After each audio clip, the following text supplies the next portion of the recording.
Yo, what is going on, everybody? It's Brave Cat here once again with another Frontier Signals update. So we got quite a few exciting updates, as well as some pretty underwhelming performance from the coronal mass ejection. So look, it's more than halfway through the day into the evening on the first here, and we have not seen anything significant happening in the KP index or any of the geomagnetic related. Oh my goodness, my dog is choking something up. Hold on. Alright, I think the space weather was exciting him a little bit too much. Alright, so SDO is back online, which is fantastic. And I have some updates to the website here, including the part 4, the catastrophist papers. I'll go over that really quickly here at the end, but we want to look at what's been going on here. So, it's such a relief having all this working again. We got the magnetic field line images. We have every single angstrom feed right here. And this one, so this goes all the way back to before the X1.5 flare. So it's much more than the last 24 hours. So again, that's such a relief having this data feed here. So there's the big flare that came off. And since then, we've had a few minor little filament eruptions here and there, little pops happening, so nothing really too much going on. And so, okay, everyone was wrong. Every single forecast, every single person who was looking at space weather, including myself, was wrong. It appears that the CME has basically completely missed us. If we take a look at the last 3 days here on this chart, this spike that's right here happened earlier today. Looks like that was the CME, so it just barely even just whispered past us, which I suppose is good news. I mean, you know, anytime a CME is not hitting us is a good thing, unless you're just here to look at the pretty lights, in which case, aw shucks, huge disappointment. So we have the coronal hole. I think the next uptick in the solar wind can only really come from that, unless the CME is like more than 24 hours late, which, I mean, I guess I wouldn't put it past it, but it just doesn't seem likely. You know, we're just going to go with the forecast model here, which had the CME hitting us, you know, more than 12 hours ago, and we have not seen anything significant, so it appears everybody's wrong. Nobody got this one right, which is interesting. So, I mean, I guess when you really look at it, you know, there clearly was a chance for this thing to just completely miss us entirely. You know, it wasn't even going to hit us head on in the first place. So, you know, hindsight's 20/20, I guess. And there has been some pretty significant earthquakes as well. I'm just kind of, you know, soaking in all of the data feeds coming back online, which is really nice to see here. The only thing that does not work still, well, okay, the GOES 19 works when it feels like. We got the magnetogram right here, and the other links for the Stanford resources here, you know, those are not going to be operational. So I have the links, and I have a description for what they do regarding the helioseismology on the far side, and everything else is looking pretty good. So that is more or less what we got going on space weather wise. The other little pops and little flares, you know, barely even touched M-class range. They're all pretty much in the C, and, you know, there's not much coming from that, I don't think. So with that, let's just take things over into the other things here. We got the tremor map, just to really quickly brush through that. Again, consistency here. So we have more tremors, even though there's not really that many. 163 compared to sometimes we can see 400, 500, 900, you know, so. But still, we have consistency here. And bam, here is the latest earthquakes. So, okay, here's the development in the Indo-Australian plate. So before this week, before the last 7 days, we had a 300 kilometer deep 7.5, I believe, striking in this region, the regular, you know, Fiji, Tonga region. And then we had a 7.3, slightly shallower at a little over 100 kilometers deep.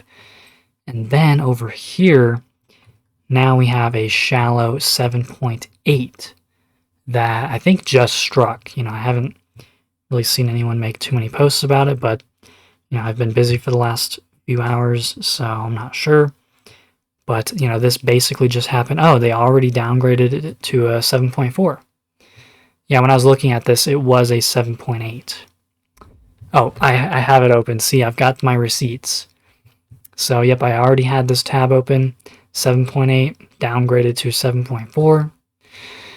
Let's take a look at the origin data really quick. So, I don't want to make this update too long here, but, like I said, there's a lot of various things going on. No magnitude information available. Okay, let's check the revision. And oh, now we have the station details. So it's reporting in as a mid to lower 7. Either way, it's a pretty large earthquake, especially to be striking, at 10 kilometers depth, so very shallow. Suspect we're going to have, well, maybe not too many felt reports. It's right in the middle of the ocean here. So there could be maybe some regional tsunami warnings, but, it's pretty much kind of landlocked by various islands. So I'd imagine if there is a tsunami, it's not going to go very far. Okay, let's take a look at this. So it goes all the way up to an 8 almost. Quite a few 7 reports, and then the rest of them are in the 6 range. So, we'll just have to take their word for it and just kind of say, all right, we got a mid-range 7 here striking. And this isn't too far from the very deep 7 that occurred over here near Malaysia a few weeks ago now. And we didn't really see anything propagate from that except for some other kind of plate tectonic related things. So that's the newest development there. We also have a pretty big swarm that has erupted once again over here in Milford, Utah. So I already looked this area up before when there was something going on here, and I couldn't quite tell what is going on here. That we got lots of power generation. So there's a solar plant, there's some windmills, and then I couldn't quite figure out what all these were. So, just these kind of building structures with all these different, what look to be, some like water pool, kind of cesspool looking things. And then we have a power plant over here. So if anyone knows what this is, to me it looks kind of like they're doing, some sort of geothermal energy production, but, I'm not too familiar with all these things. And then up north, we've got something called Black Rock. That's kind of a sketchy term there, if you know. And Dog Lake. So this is like some sort of seepage area. It looks it doesn't look very healthy. This whole area just kind of looks like this desolate, industrialized kind of power farm. So like I said, we got all these wind turbines. We got whatever these are. Perhaps, geothermal. I'm not exactly sure. As well as potentially some quarry action going on here. So, lots of different things that could attract seismic energy. So we've got that going on here. Again, the existing tremor swarms going along the west coast have been exasperated with random 3s kind of in the mix here. And then again over here by the Virgin Islands. Now it looks like the swarm has mostly subsided. A lot of this is in the red here, so older. But still, pretty decent amount of activity going on here if you look at it throughout the week. So, all right, let's take a look at Europe here. I actually haven't looked at everything on the board here, so I might actually just take a little pause and check everything. Alright, so it looks like we've had some fours developing down here in the Mediterranean, kind of right next to the Ionian Sea. And, this is where we see most of the activity here. Nothing really going on in Italy, except we got Stromboli. Oops. What just happened? Somebody's trying to get in. What just happened? Oh, geez. Alright, I don't know how Expedia just opened, but we have some activity here in Stromboli. Same stuff going on in Kamchatka, and again, a lot of the usual suspects on the volcano list. So multiple, decently sized ash plumes. But, luckily, especially since that very deep, large earthquake that struck over here, we haven't really seen any more telltale signs of volcanic awakening in this area. So that's at least a good sign, but, clearly there is overall, take a look at the whole week here, there's just quite a bit of seismic energy just going everywhere. There was also a 6 down here in Peru. So nowhere has seen a lack of activity as of right now. Could even throw on the Canada feed really quickly here just to see what's been going on there. There's a 4.2 there. I think we already covered that. And okay, the weird 30-day feed for Canada kind of throws things off a little bit, but I'm just going to go to their website and look at it that way.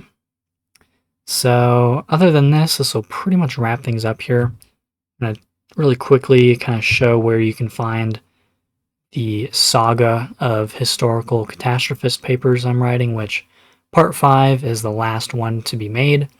And, well, part 5 is, I think, by far going to be the most important, and all the previous parts pretty much are building up for the finale there. So, okay, going into the first here. Again, these magnitude recordings are strange. They don't use the regular magnitude range that, well, the rest of the world uses, so take that for what you will, but it doesn't look like there's really much else going on up here. Just some various activity along the same craton boundary as the rest of it. But overall, definitely a pretty good spike in activity here, especially with these 7s. But I think that is pretty much going to wrap things up for today. Quite a lot of random stuff to cover here. But over on the website, you can go to the ancient history section, which I will just be slowly building upon. And we've got the first 4 parts of these papers here, and the latest one being modern/alternative catastrophists. So we've got Hugh Auchincloss Brown, I'm not sure how to pronounce that, probably butchering it, a little bit lesser known.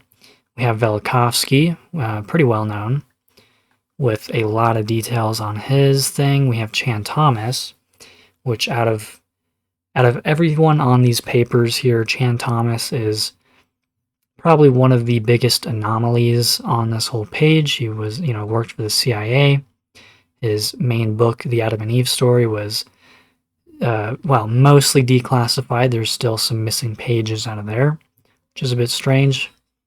And we've got Victor Klube, along with Bill Napier, who did a lot of collaboration together, and William Hartman. And I think that rounds it off for this. So you can come and read the whole thing here, but I will be trying to provide some audio versions as well at some point, hopefully soon. So anyways, that'll wrap it up for today's video. Hope y'all enjoyed, got something out of it. Please like and subscribe for more. Share this video if you dare, and as always, I'll catch you all in the next.